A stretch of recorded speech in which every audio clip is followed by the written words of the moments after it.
Na-inquest na para sa reklamong robbery extortion ang founder ng digital platform na Peanut Gallery Media Network na si Franco Mabanta at 4 na iba pa. Dahil po yan sa pangingikil umano ng 300 milyong piso kay dating House Speaker Martin Romualdez. Giit ni Mabanta, set up ang nangyari at kaya raw nilang patunayang walang pangingikil na nangyari. Saksi si John Consulta. Nang makuha ang hudyat, Harap na lang dito para pinasok ng NBI OTCD ang isang establishmento sa Pasig kagabi. Doon na aresto ang founder ng digital platform na Peanut Gallery Media Network o PGMN na si Franco Mabanta at 4 pang suspect. Bago ang pag-aresto, makikita sa surveillance video na kuha sa isang hotel sa Makati si Mabanta at kasama niyang nagpakilalang accountant. Kausap nila ang isang lalaki na undercover NBI agent pala. Ayon sa NBI, inireklamo si Mabanta ng pangingikil kay dating Speaker Martin Romualdez. Dala ng NBI agent ang duffel bag at maleta na may lamang marked money pero hindi ito kinuha ni Mabanta. Sa halip, umalis sila at nagsabing dalhin na lang sa isang country club sa Pasig at ibigay sa 2 lalaking naka-face mask. ayaw niyang tanggapin yung pera. Personally, explanation niya nga kasi doon sa lugar, sa hotel, so maraming CCTV. So nag-instruction siya sa amin na dalhin ito sa isang lugar sa Pasig at ibang tao yung magtatanggap. Pagdating sa lugar, ibinaba ng grupo ng undercover NBI agents ang 3 maleta at ang duffel bag. Laman umano ng mga maleta at bag ang 75 million pesos na kinikil umano kay Romualdez. Pinasok ang mga ito ng 2 naka-face mask sa country club at idiniretso raw sa isang kwarto kung nasaan si Mabanta. Doon na naaresto ang mga suspect. Nung una, tumanggi pa ang 2 sa mga naaresto na magbigay ng totoo nilang pangalan. Say your real name kasi gagamitin mo sa fiancé yan. Anyways, this offense is bailable. So why argue with the operative? So, diba? Para sa yun, sir. Nahirapan ka lang. You can charge you another crime offense for disobedience. Kalaunan ay ibinigay din ng mga arestado ang kanilang pagkakakilanlan. Mga kapuso, matapos nga maaresto itong mga lalaking ito, no? Dito naman sa bandang likuran ay nakita natin dito yung mismong maleta na dala ng undercover ng NBI. So ito nga mga kapuso, kikita natin, no? Ito yung budol money, no? Na pin-prepare ng NBI at 2 maleta, 3 maleta, 1, 2, 3. Pero dito sa lugar na pinuntahan ng mga suspect, mga kapuso, kapansin-pansin na mayroong naka-ready, na mayroong 3 maleta pa. 1, 2, 3. No?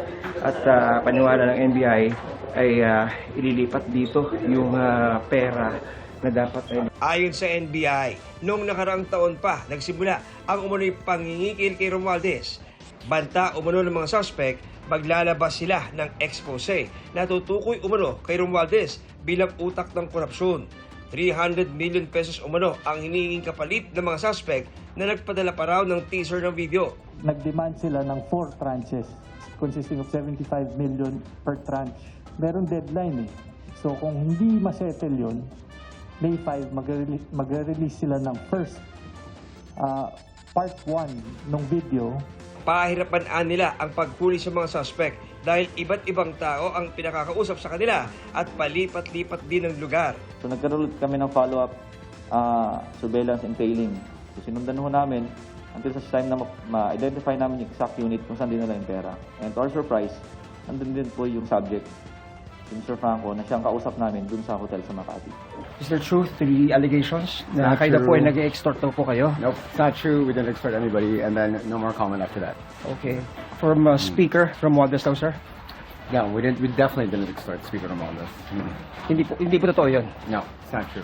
Bakit po may mga pera, sir? I'll wait for my lawyers.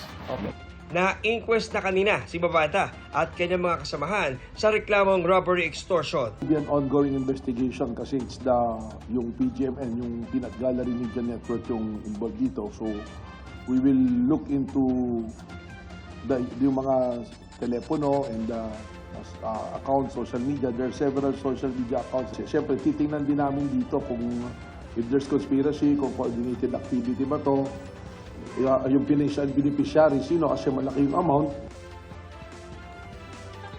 Sa isang pahayag sa social media page ng Peanut Gallery Media Network, iginiit ni Mabanta na inosente at na-set up anya sila. Wala rin anyang nangyaring pangingikil at pagbabanta at kaya daw nila itong patunayan. Sa nakaraang 5 buwan, anya, nabuo nila ang komprehensibong pananaliksik sa anilay korupsyon ni Romualdez bilang House Speaker. Bagay na tinawag niyang devastating o nakapanlulumo. Ang video episode, naglalaman anya ng mga ebidensya at nakahandang ilabas anumang oras, kaya umano nangyari ang pag-aresto. Bago yan, may nagbabala rin umano sa kanila na nasa alanganin ang kanilang kaligtasan. Kaya may binilinan na rin umano siya na kung may mangyari sa kanila ay ilabas na ang anilay 1.5 oras na expose. Sinusubukan naming makuha ang reaksyon ni dating House Speaker Romualdez pero wala pa siyang tugon. Hindi pa rin siya naglalabas ng opisyal na pahayag. Ang NBI wala pang tugon sa aligasyong set up ang nangyari. Pero nauna lang sinabi ng direktor ng NBI na nagbabase sila sa ebidensya. We do things based on evidence, based on law. That is our mandate. Ang palasyo naman, iginita dapat ay may due process pa rin. Ang nais naman po ng Pangulo sa lahat ng pagkakataon, managot ang dapat na managot. Kung mayroon po silang dapat na panagutan, kung mayroon po silang ginawang krimen, dapat lamang po nilang itong panagutan. Pero definitely, kailangan po ng due process sa lahat ng bagay. Kilalang social media personality at political content creator si Mabanta na nagtatag ng digital media platform na PGMN noong 2024. Sa isang social media post noong 2019, sinabi niyang siya ang Chief Social Media Director ni Pangulong Bongbong Marcos noong tumakbo itong Vice Presidente noong 2016. May naunang post din siya tungkol sa shoot para sa dokumentaryong The Duterte Phenomenon noong 2018. Nang tanungin ang palasyo kaugnay ng koneksyon ni Mabanta sa Pangulo, Hindi po siya kaibigan ng Pangulo, pero siguro mas naisip ko po kung ito po ang inyong itatanong dahil ito po ay mismong pinost ni Franco Mabanta. Baka ito po ang itanong niyo kung ano po ang relasyon niya sa mga Duterte.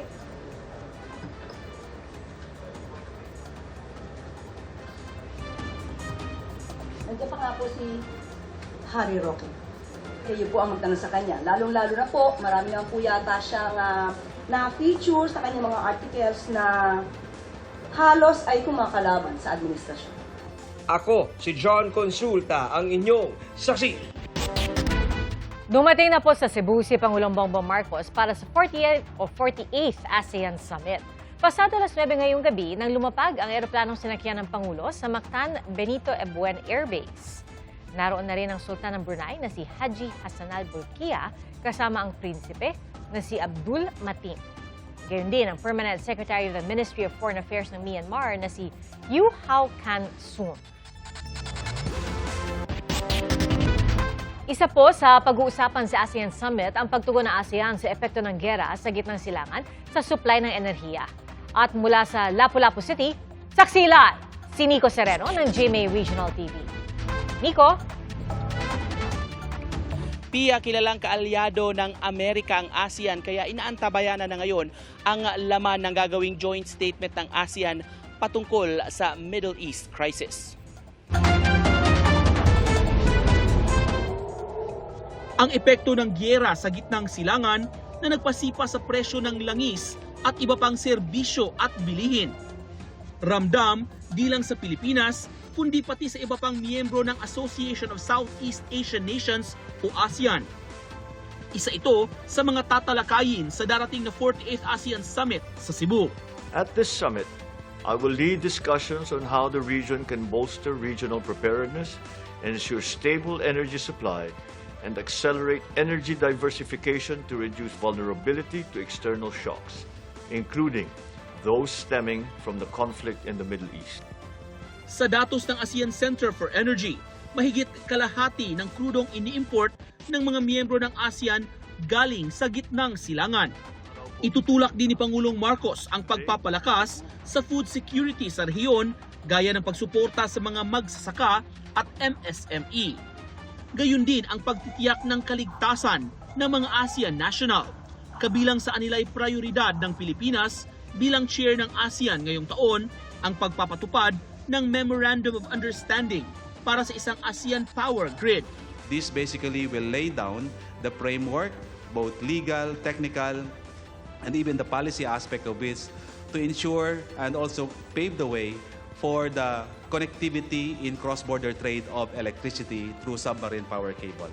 Mahigpit ang seguridad sa Cebu habang inaantabayanan ang pagdating ng mga world leader para sa 48th ASEAN Summit. May mga kalsada pang isinara ng 15 hanggang 30 minuto para sa convoy ng mga dadalo sa summit. The lockdown is a measure to ensure na mas maigsi pa nga yung pagdaan ng ating mga convoy package, no. We have to provide a convoy package suitable for each head of state according to their requirements. Kumpirmadong dadalo ang 10 heads of state sa ASEAN Summit Leaders Meeting sa Biyernes, May 8. Para sa Myanmar, ang kanilang Permanent Secretary of the Ministry of Foreign Affairs ang dadalo sa summit. We are guided by the leader's decision, the representation of Myanmar status. Dahil sa ASEAN Summit, ay pinalawak pa ng Malacanang ang ipinatutupad na special non-working holiday mula sa Lapu-Lapu City at bayan ng Cordova. Saklaw na rin ito ang lungsod ng Mandaue at Cebu City. Kasalukuyang umiiral na rin ang gun ban sa buong probinsya hanggang sa May 10. Nagsimula nang magtayo ang mga otoridad ng mga staging area sa iba't ibang bahagi ng Metro Cebu. Ang Mandaue City ang itinuturing na transit route na dadaan mula sa Second Bridge, UN Avenue, papunta sa DM Cortez at Uwano Avenue na patungo na sa Cebu City. Sa tabi ng mga nilinis na pader, may mga pinaniniwalaang bagong vandal na nakita. It is where it is, no? Lipiwan na to, unahin kayo magbuling-buling. Lipiwan na sa Gyapon, pero huwag kontrola na.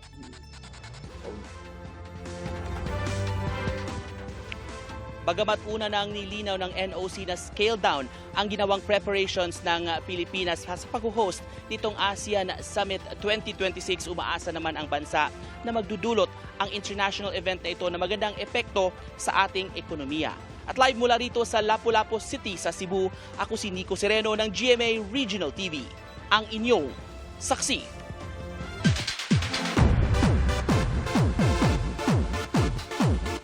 Napahanga si Dingdong Dantes sa preview ng pagbibidahang Kapuso Prime series na The Master Cutter. Ipinalabas sa grand media launch ang pilot week nito at ayon kay Dingdong, bukod sa aksyon ay puno rin ng puso ang serye. Dumalo rin ang iba pang cast members gaya na Max Collins, Shuvi Etrata, Joe Berry, at marami pang iba. Naroon din ang The Master Cutter director na si Dominic Zapata. Nagbigay suporta rin si GMA Entertainment Group Officer in Charge Cheryl Ching C at iba pang opisyal ng GMA Network. Mapapanood na ang The Master Cutter sa May 8 sa Netflix at sa May 11 naman sa GMA.